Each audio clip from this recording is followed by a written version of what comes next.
James, how is the update? Because I saw your really cool video. I actually really like it. I'm going to translate it into Polish and try to post it.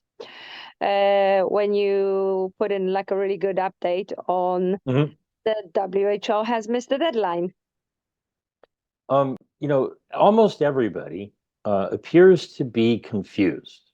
And so, at the very least, there are, multiple things going on, and everybody all seems to get them mixed up. So, for what you're talking about very specifically, it has to do with amendments that are being considered or would like to be considered for the May 27th to June 1st World Health Assembly. And there's just a little problem with those.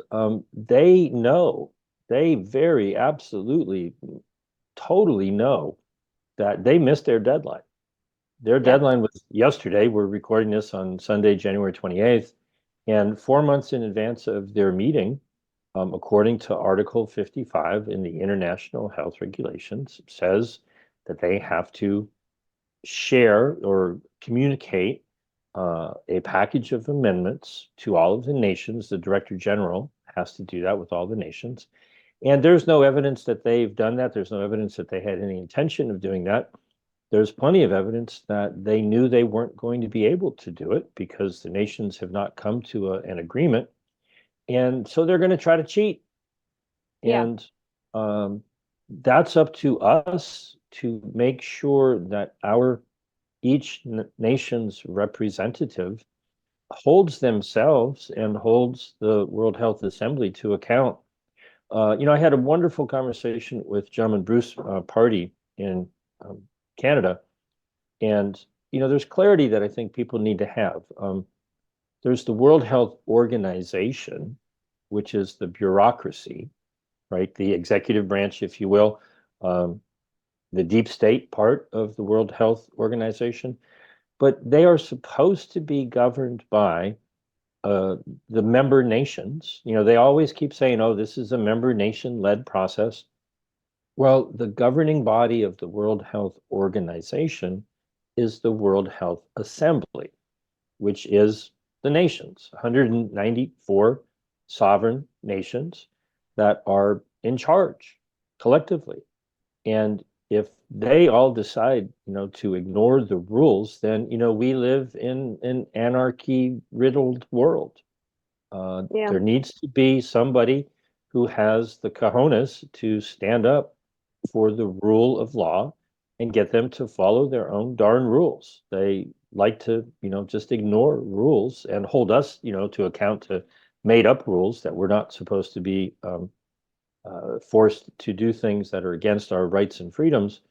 But Article 55 is brutally crystal clear. And back in October, and quite frankly, back in um, February of last year, I went and dug up an older one. Uh, they very clearly said, "Oh yeah, January is the deadline," but they've missed it, and Yeah, and but so the we video, the video, sorry, that you put out, the really cool video, this one had little bits from the December meeting, right? Am I correct? Or was that October meeting? well, it depends which video you may have seen. The one that The I'm six referring minutes to, one. yeah, I think you might have seen a different one. There's a lot of stuff that I've been putting out. The latest video talking about this had a clip from their meetings back in February and in October, and they uh, they know very well that they've missed their deadline. They would love to keep that quiet. They would love to have nobody, pay any attention to it. But, in essence, in this regard, they have failed. And it is up to, we the people to hold each of our nation's representatives accountable for holding themselves accountable to follow their own rules. And, the World Health Assembly is an assembly of representatives of sovereign nations. And so each nation um, participates in this assembly, and they've agreed amongst themselves to certain rules. One of them being the International Health Regulations. Part of that is Article 55, and they blew it. They just totally blew it. And it should be cause for, at the very least, an awareness around the world that they are not invincible, they are not infallible, they are not a unified force. You know, we, the people, quite frankly, are probably more unified than they are. They're having difficulty reaching agreement. And, you know, partly My because they're fighting yeah. over money. Yeah, they're fighting over money. Yeah, it looks like they're fighting over money and the power and who's going to be in charge of all the contracts and things. I've seen that. But then the question remains, so they are still meeting beginning of February, which is pretty much around the corner. I've seen that they've put out 2 documents. I don't know if you've had a look at them, that they are still going to be proceeding with the stuff. So from that perspective, do you think that when they meet in February, they will be pretending like nothing happened? But also at the same Probably. time, what is our solution to do? Do you think that there is something that we now all can do as countries individually? Because we know they missed the deadline. Technically, they should put this information out. My only worry looking at the way they do these things is that they've sent it to our representatives, but kind of forgot to actually make this information public. Now, you know, of course, I know they probably didn't, but just in case, that's a possibility that they might try to play. Again, that would then breach the whole process because they've been saying that this is all transparent and people are advised and aware of what they're doing. So what do you think about the February meeting and then what we can do with the information that we know they missed the deadline? To be clear, they've set up meetings from February 5th to the 9th. So next week, you know, not this coming week, but the week after. And then in April as well. And in the video that I recently put out this morning, they have stated very clearly, or I should say, Stephen Solomon, their lawyer, has stated very clearly that if they miss their deadline, which they apparently clearly have, they can give a progress report in May, and they can continue meeting, but they're shooting for 2025. Anything that they consider at the May 2024 meeting has to be seen as null and void. They are violating Article 55. By all means, you know, they can keep trying to negotiate, but they don't get to be like Nancy Pelosi, where, you know, with Obamacare, the 1,000-page bill rolled in, you know, and they go, oh, well, let's vote on it. Don't worry about it. You can vote on it and then read it afterwards. That is not acceptable. The documents that you mentioned, they have their proposed agenda for their February meeting. I reported on that last week sometime. Almost everything is still being negotiated.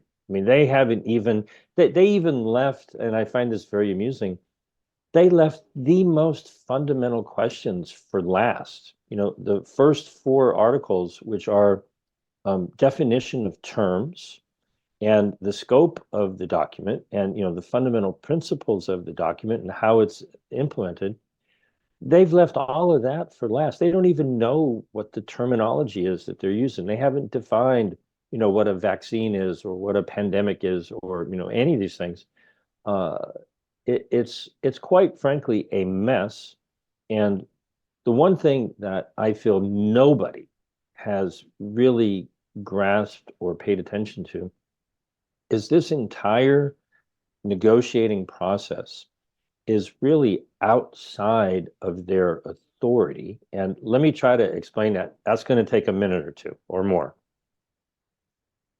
I think the entire thing is illegitimate. So, you know, my personal perspective, you know, is that the WHO is maybe an advisory body, and the international health regulations were never properly ratified, to my knowledge, by any nation in the world.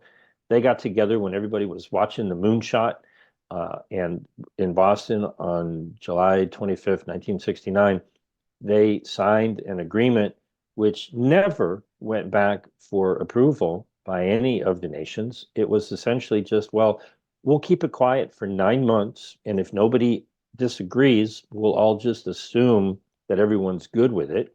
And it came into effect on the first day of January in 1971. I challenge anybody around the world, go look in your national public records and see if your parliament or Congress or Senate or whatever body ever properly ratified the international health regulations. I don't believe it happened everywhere or anywhere. So the whole darn thing is illegitimate. But as part of the WHO Constitution, it says that they can craft, or the World Health Assembly can craft regulations for a handful of issues. Now, one of those issues are the definition of terms.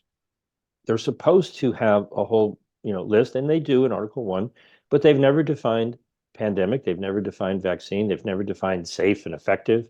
So, there's a lot of words that are being used that don't have a definition. They have the authority, according to Article 21 in their Constitution, to set standards for diagnostic testing. Well, anybody who knows, what's going on with the PCR realizes that it's not a test, it's a laboratory process, and it's fraudulently been used as a test to diagnose disease. They have the authority to set standards for cause of death, on someone's death certificate. And over the last 4 years, and still, did people die from or with COVID? Never been defined. They have the authority to set standards for the purity of pharmaceutical and biological products, which they have not done. And anyone who's been paying attention to all the garbage that has been found in the vials, standards would have been nice, right? And last but not least, they have the authority to set standards for advertising and labeling. And labeling includes those blank inserts that were supposed to give people all the information about the potential risks so that they can make an informed decision to decide whether or not to allow, some unknown substances to be injected into their body. For 76 years, the World Health Assembly has failed to ever set regulations for any of the things I just mentioned. They're not even remotely talking about any of that stuff, which is really what people are, upset about. Those are things that, had they done their job at any point in the last 76 years, maybe some of the things wouldn't have been so bad over the last 4 years. They have no intention of doing any of that, because all of that would put them in direct conflict with their masters, which I call the pharmaceutical hospital emergency industrial complex. They are just salespeople pushing for a build out with tens of billions of dollars so that they can build laboratories and testing facilities and genomic sequencing labs. We need, according to them, more Wuhan institutes of virology all over the world so that they can go searching for pathogens, bring them in, and do genetic work on them to make pandemic related products that would then be equitably distributed, which is what they're really negotiating. They're not talking about health.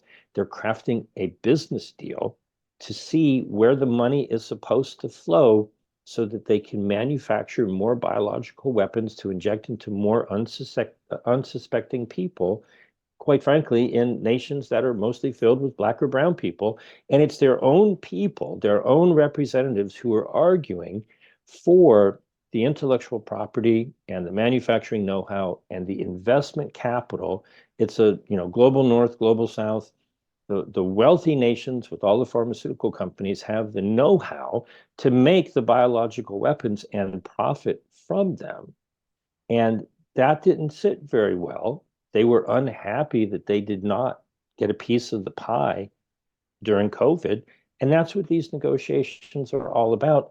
Well, because they're all greedy on both sides, one group doesn't want to give and the other one doesn't want to stop, demanding. They've reached a bit of an impasse and they missed their deadline. And Tedros said it so clearly at their briefing.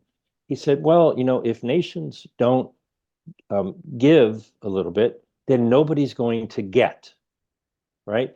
And Right. so that summed it up perfectly. It's like, this is a business deal. They all really want it to happen. They want that deal to go through so that tens of billions of dollars can funnel into their, corrupt operation. but they're having an internal squabble over who gets what piece of the pie to our benefit. So they have failed. We need to understand that what they're doing needs to fail. They're trying to make it sound like, oh, we're trying to prevent the next pandemic. Hell no. They're trying to generate the next one by looking for pathogens, bringing them into the lab so that they can fearmonger, people again and again and again. So thanks for letting me rant. No, it's okay. This Yeah, but was that's good because it's it helps people to kind of understand. We still have this issue where people don't very often make a mistake, but well, less and less, but we still have people who don't understand that there's two separate things going. The one that we're today talking about is the international health regulations, which seems from what you're saying, and we've kind of all look at, and we'll see in February, beginning of Feb, where they are at. But I'm expecting that they will say, okay, well, it has to be done in 2025. What do you think about the treaty, though? Do you think that this situation with treaty is different or the same? Well, thanks for mentioning, because they are two separate processes. They do have two separate timelines and separate rules and all that sort of stuff. So just to recap, the proposed amendments to the international health regulations, they did give us 197 pages with 300 amendments well over a year ago. They were originally submitted September 30th, 2022. And we've seen those, but they've been secretly negotiating them for well over a year. And their deadline to, put their cards on the table has passed. So they're still trying to negotiate that in secret and drop it on the table. But the rule is they have to do that 4 months in advance, and they missed their window. So they're going to have to shoot legally. They're going to cheat, and we have to hold them to account. But they're going to shoot for 2025. The other negotiations, which have had 5 or 6 different names and different versions, and they have been negotiating that for a couple of years now, and it's gone through a series of revisions, and this draft and the other draft has many, many different names. That does not have that same 4 month in advance of the May meeting requirement. It's always been known that they're going to try to negotiate that right up to the last minute. Because it's a different scenario, it would then have to be voted on not just a majority, but a 2/3 majority. And so there's a group of 72 nations, the 47 nations in the African region of the WHO, and there's a group that refers to themselves as the Group for Equity, all combined, and you take away a couple of redundant nations that are in both. There's about 72 nations, which is more than 1/3 of 194 nations. So that block of nations has enough solidarity that if they don't get their way, then if they say no, it's not going to happen. They're not going to get 2/3 majority. And so they are very unhappy that the text that they have been proposing has been ignored. Back in April, they were not happy. And after their April meeting, it was said, well, okay, all of the nations should submit their text that they want to add into the negotiations. And that was all put together in a 208-page compilation text, what all the nations said they wanted. What happened in June, after that was all put together, was a 43-page summary was presented, known as the Bureau's text. The Bureau being 6 people, one from each nation. I'm sorry, one from each region. That is kind of running the negotiations. Well, the nation spent the whole summer very unhappy that what they wanted was not being reflected in the text. So they sent them back to the drawing board. And just think about the numbers. They've got 208 pages that have been submitted. They got a 43-page document. They said, go back to the drawing board, give us another one. And it got smaller. It went down to 30 pages. And now they're really unhappy. And so they sent them back to the drawing board again. So as we speak right now, really, there is no pandemic agreement because it's being rewritten. And at the end of February, the last 2 weeks of February and a couple of weeks in March are the only negotiation time that they have on their schedule. We don't really know what that document currently is because it's being rewritten. It probably, I wouldn't doubt it, it could get bigger or smaller. Whatever the details are in that document are important, but what's really important is what type of agreement it is. And in chapter 3 of the last version, it's a framework convention, which is no surprise because that's what they said they wanted 2 years ago when this all came out of the gate. And so a framework convention, in my personal opinion, is insane. What it would do is they could agree to a blank piece of paper and say, all right, well, we're all agreed. We'll have set up a new bureaucracy, the Conference of the Parties. They'll meet on a yearly basis, and whatever they decide, that'll be fine. And nothing that the people or anybody could say about it. And so this is very much, it's the same type of agreement that was made in 1992 through the United Nations, and all of the nations did sign on to the Framework Convention for Climate Change. And so if you think that's working out great, if you think that every year when they get together for the Conference of the Parties, COP28 last December, and they make decisions over our lives that the nations agreed to back in 1992, that, well, whatever they do on a yearly basis is going to be just fine. That's crazy. There's no democratic representative, structure in that at all. Our national leaders, our heads of state, appoint delegates to go, and it's essentially, a leadership council of oligarchs. All of the social groups, the organizations, the foundations, the corporations, they send delegates, and we, the people, have no say in what's going on. And to set up something like that, to divvy up tens of billions of dollars for looking for new pathogens and bringing them into more Wuhan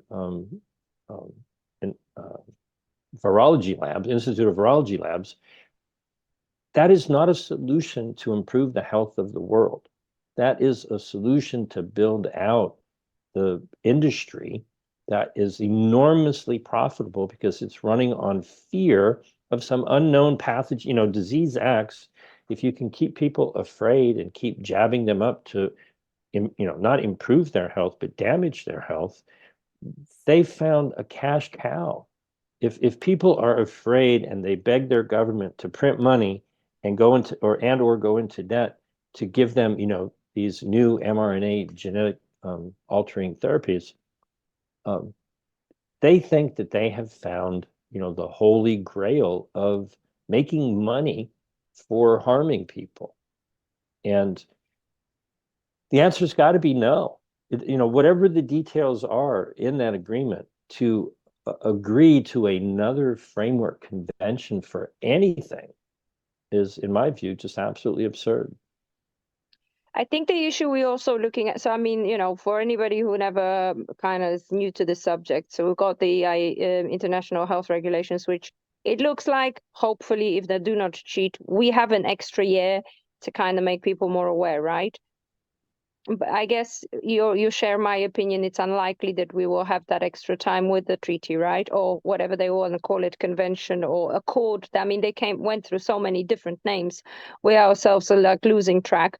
But again, it's quite likely this one will not be the one that will be put off. They will try to push this as much as I can. Do you agree on that one? Well, I'm an optimist, and so I wouldn't be doing this if I thought any of it was going to be allowed to succeed. The difficulty that they have with the agreement, okay, really, they're shooting for a framework convention. Number one, they have to get a 2/3 majority. And after they get the 2/3 majority, then each nation officially should have to ratify it by whatever process that nation would go through. In the U.S., it is supposed to be adopted by the Senate or confirmed by the Senate. Now, our lovely and wonderful Senate back in 1992 did confirm with the 2/3 majority the Framework Convention for Climate Change. Most of the people at the time were bamboozled, into thinking that that was a good idea. I think that it's going to be damn near impossible for them to get anything like that. Now, something like the Paris Accords, where it's only signed by Obama, unsigned by Trump, signed by Biden, who knows what the next president may or may not do. Any kind of an agreement that is just, signed by our president can come and go with the wind. People just need to understand what this is. This is a business deal. It's a trade dispute. The reason these negotiations are happening is many nations around the world back in December of 2021 were unhappy that Canada and the European Union and Israel and the UK and the United States, Australia, New Zealand bought up, 10 jabs per person, and the relatively poorer nations didn't get any jabs, on a relative basis.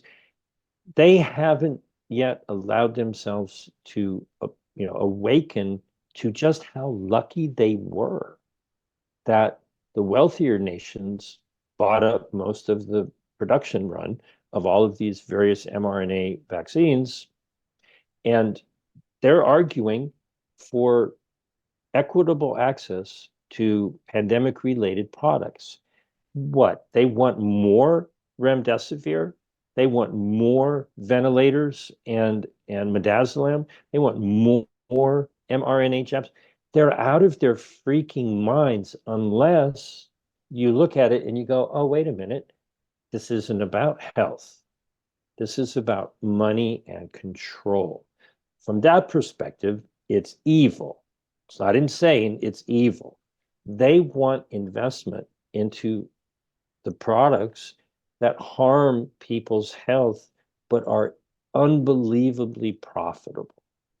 And so until people awaken to the reality that this is all about money, this is a trade dispute that really shouldn't even be being handled by the World Health Organization.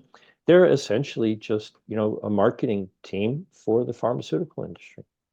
Yes, because I think the main picture that people are very often missing that kind of heard about these, we get people who get very excited over it, and they all go about yes, and the WHO, and and they want to destroy us. They are missing the key, at least for me, is that every single time they meet, the WHO keeps to be saying we are only facilitators here.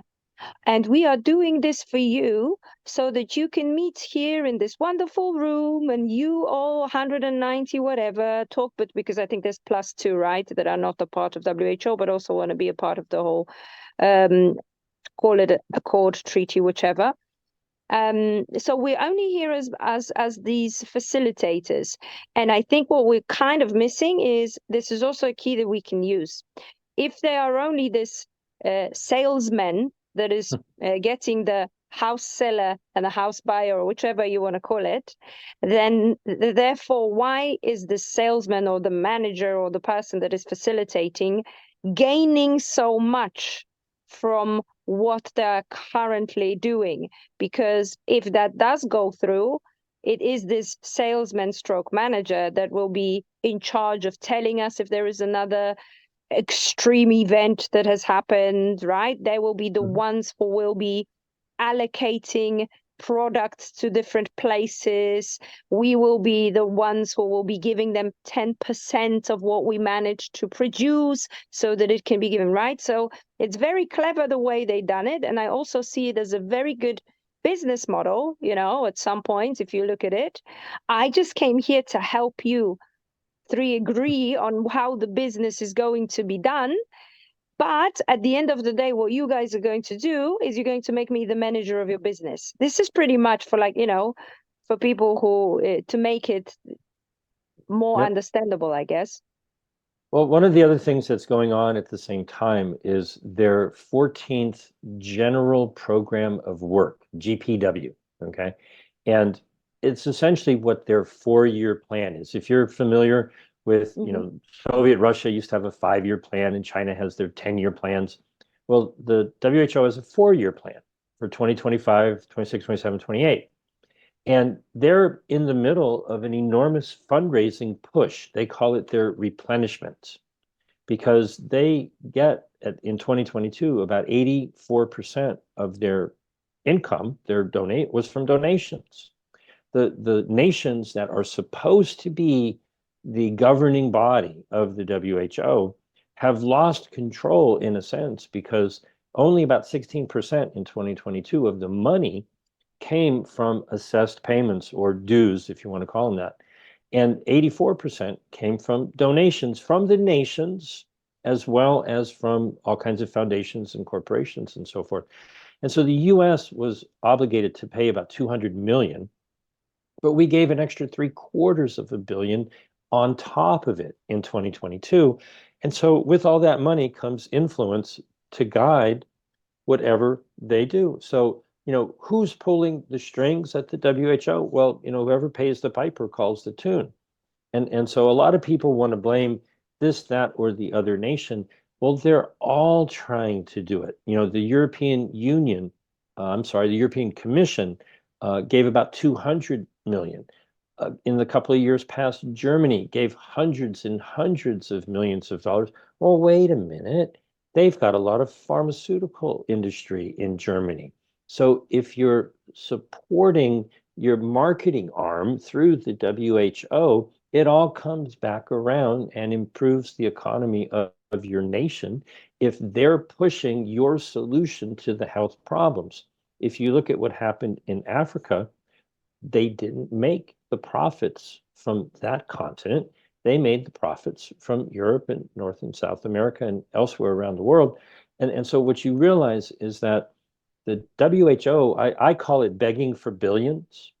They're spending a couple of $1 million, and later on in 2024, they're supposed to have some very fancy events to wine and dine heads of state and board members of all these foundations.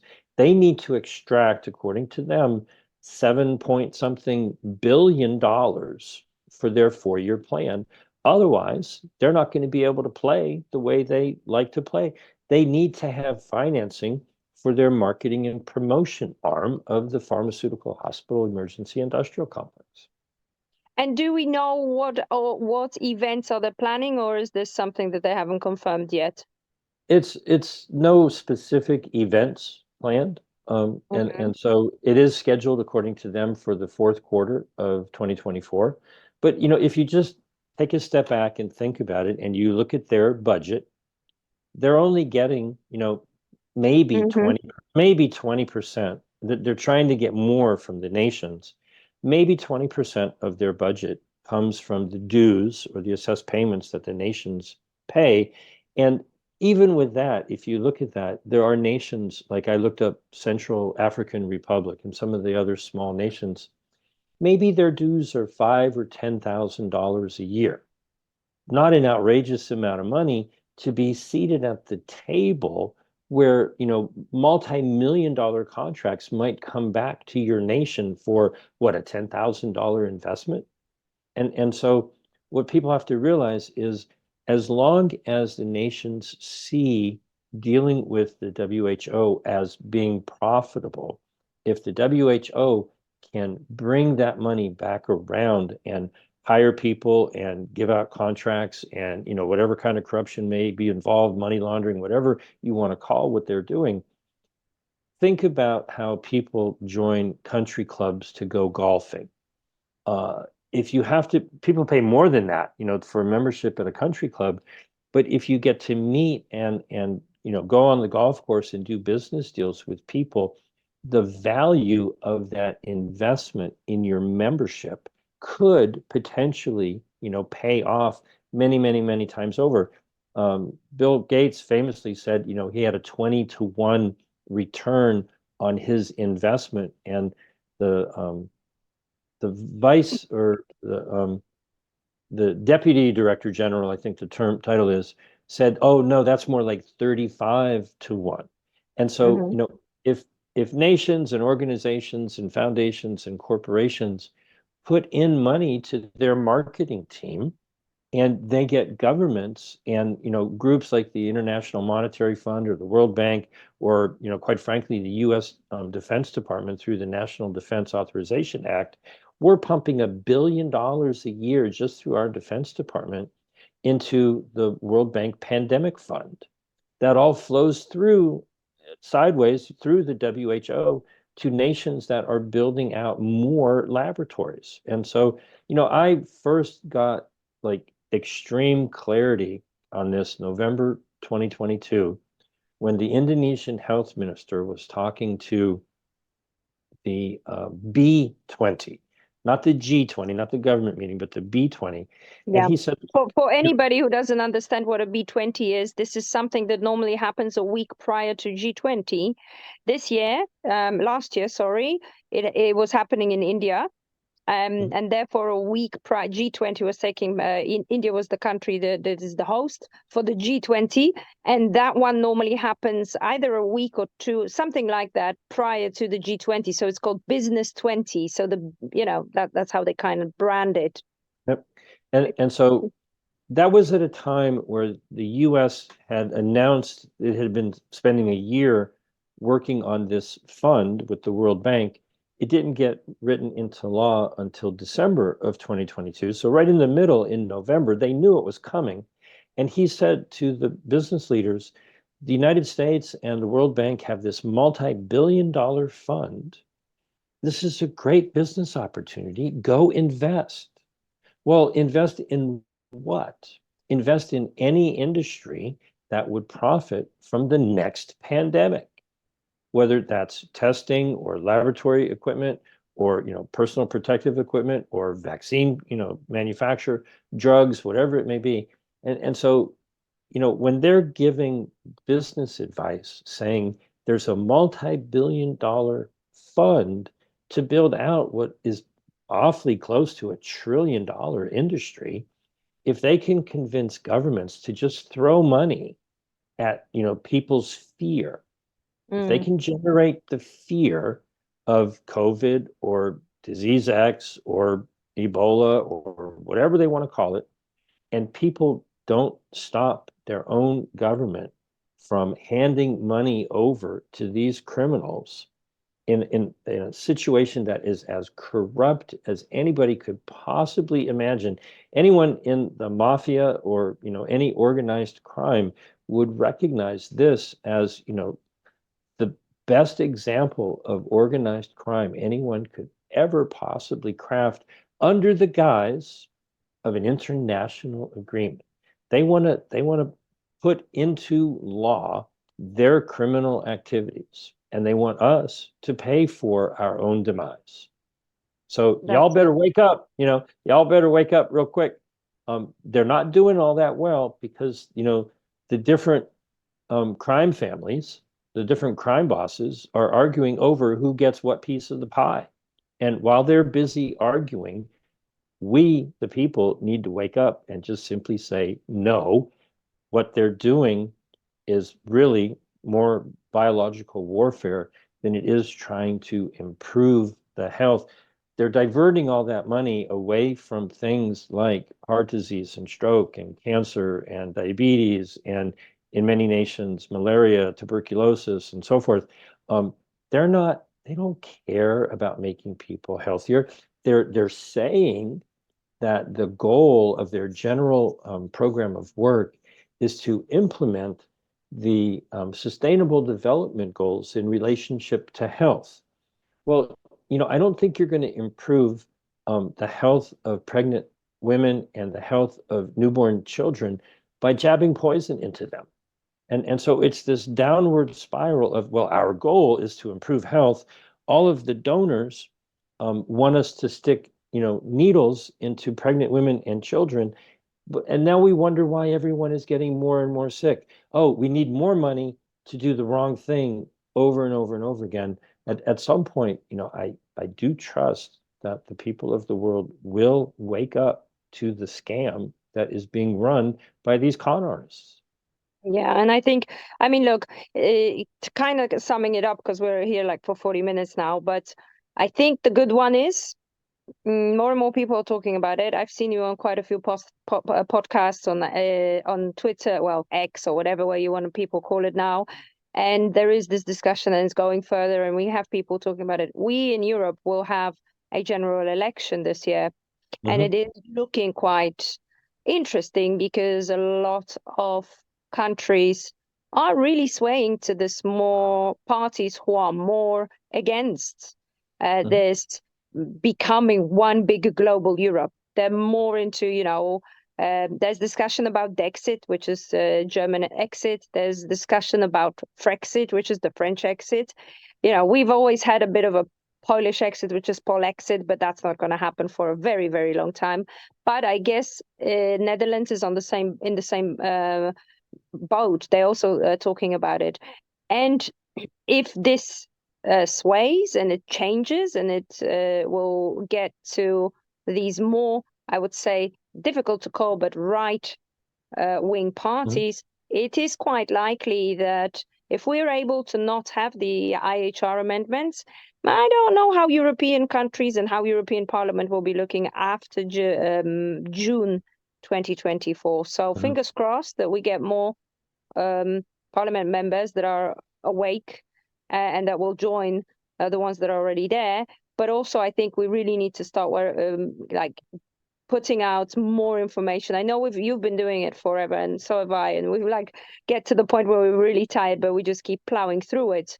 But the more we talk about them failing with the IHR, it's great. It's a good sign that they are fighting like little girls because they want a little bit more of the pie. So that's one. And then let's just see if we can tackle what comes up with this accord, treaty, or whatever they want to call it. It starts with information, awareness, get good information. It's kind of funny. I've had a number of people who play some clip, of Tedros Ghebreyesus, the Director General, saying something, bemoaning the fact that there's been this torrent of misinformation. And I generally agree. There has been a torrent of misinformation. What people are doing is presenting the missing information that they don't want you to see. And they just call that misinformation because they don't want you to know all of the things that, they're doing behind the scenes.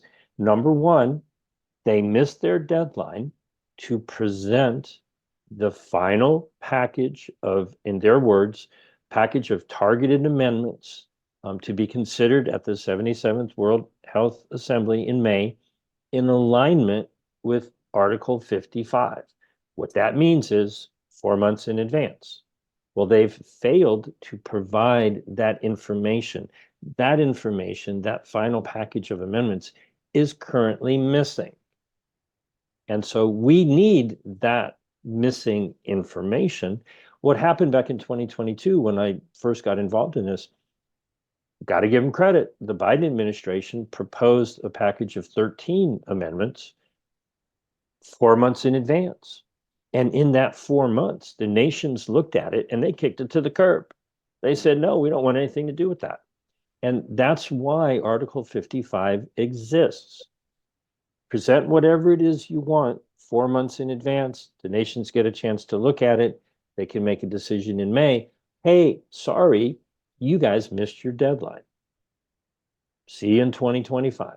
You do not get to have the opportunity to have anything considered at the 77th World Health Assembly in May 2024. Now, maybe by some wild stretch of the imagination at the very last second, they've done some agreement that they've submitted and shared with everybody. So one of the things that I've done, and I've encouraged other people to do, I know many people already have around the world, is to submit a freedom of information request at whatever country you may reside in and say, pardon me, the deadline was January 27th. the Director General was obligated to have submitted to each nation a communique that, here's the package that we want you to consider in May. Ask your State Department, Foreign Affairs Department, Foreign Ministry, Health Ministry, Prime Minister, did you get any such communication? Because if you didn't get it, then they have failed to achieve, what they know they had to achieve.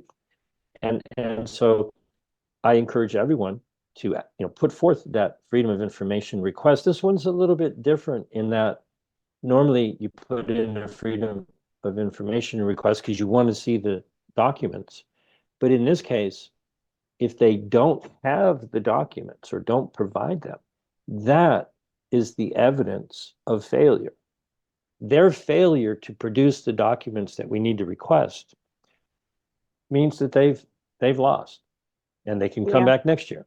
And so I encourage people all around the world, Justina, you know me, I give my phone number all the time, 310-619-3055.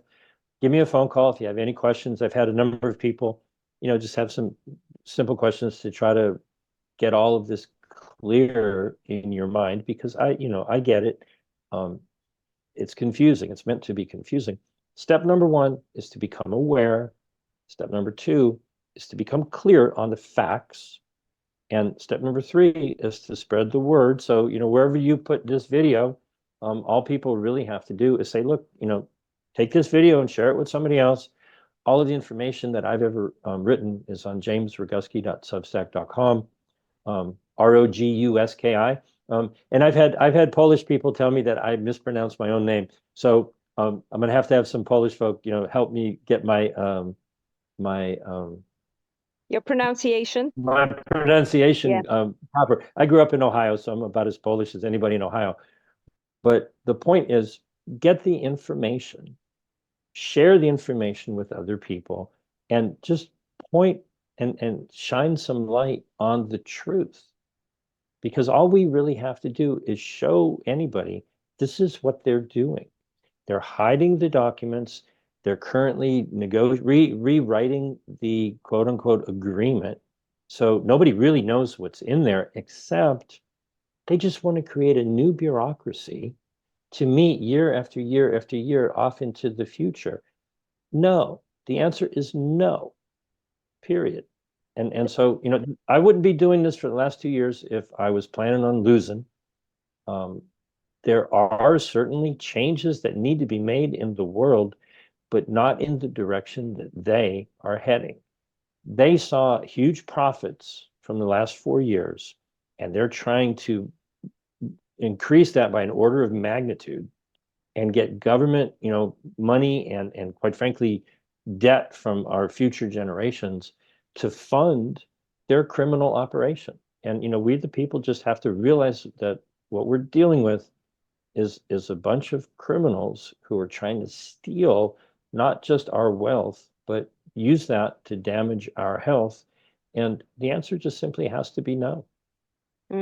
I like that. I like what you said when you said it's missing information. So I think if we kind of start explaining to people and to whoever keeps saying that we're spreading misinformation, it really isn't. They've been misinformed. We're just spreading the missing information. And I think, that's the way we need to keep going forward. So, I mean, let's see how it goes after February. I hope we can, meet again and have a discussion and see. I'm going to definitely speak to people to request that information from, and I think it's a brilliant idea. Just send a letter, whether it's to your health department. Normally it is, Ministry of Health or Foreign Affairs, and they can just tell you, yes, we got it, or we know we didn't. And then, we move on to the next part and see where it takes us. But I think it's, it is a good information. It's we a lot of fear mongering, and sometimes we also tell them what they want to do, and it's a lot of fear too on our part. In a way, that's not what we want to invoke. We want to get people mobilized to do something and to get in there and talk about the problem. But it's good to have a good news, right? So yeah, hopefully we'll have more of it. There, oftentimes, two wrongs don't necessarily make a right. But in this particular case, greed on one side and their greed on the other side, and they're bickering about how to divvy up the pie, there may be no pie for them. And that would be a good thing. We need to take any money that they're talking about and actually use it to do the things that would truly improve people's health. That is not their intent. That is not their business model. They have no concern truly for what makes people healthy, as evidenced by the way it went over the last 4 or 5 years. Yeah, brilliant. All right. Thank you, James. Thank And you. I'm sure we'll speak in a couple of weeks to see how it goes.